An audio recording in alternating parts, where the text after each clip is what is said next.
अवकाळी पावसाने गारपिटीने पिकांचे नुकसान झालेल्या शेतकऱ्याच्या मनातील व्यथा या कवितेतून मांडण्याचा मी प्रयत्न करत आहे।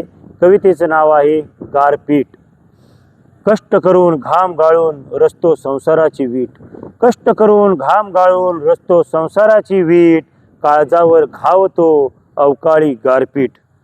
सोन्यावानी फुललेलं मातीमोल झालं फळ, सोन्यावानी फुललेलं मातीमोल झालं फळ, सोसवेना आता ही अंतरीची कळ। बरसलेल्या गारांचे बघताना पांढरे शुभ्र गोळे, बरसलेल्या गारांचे बघताना पांढरे शुभ्र गोळे, कुठे लपवावेत सांगा हे रडून सुजलेले डोळे। हातात तोंडाशी आलेला घास का हिरावून घेते ही नियती, हातात तोंडाशी आलेला घास का हिरावून घेते हे नियती। हिरमुसलेल्या लेकरांची सांगा लागेल कोणास हा येती, हिरमुसलेल्या लेकरांची सांगा कोणास लागेल हा येती।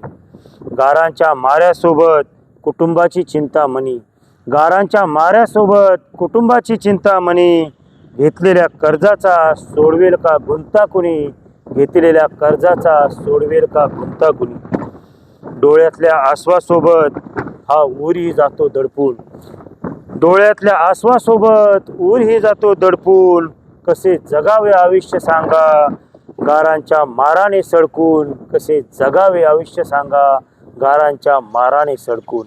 पोलीस उपनिरीक्षक अजय दत्तात्रय चव्हाण, खाकी वर्दीतील दर्दी कवी,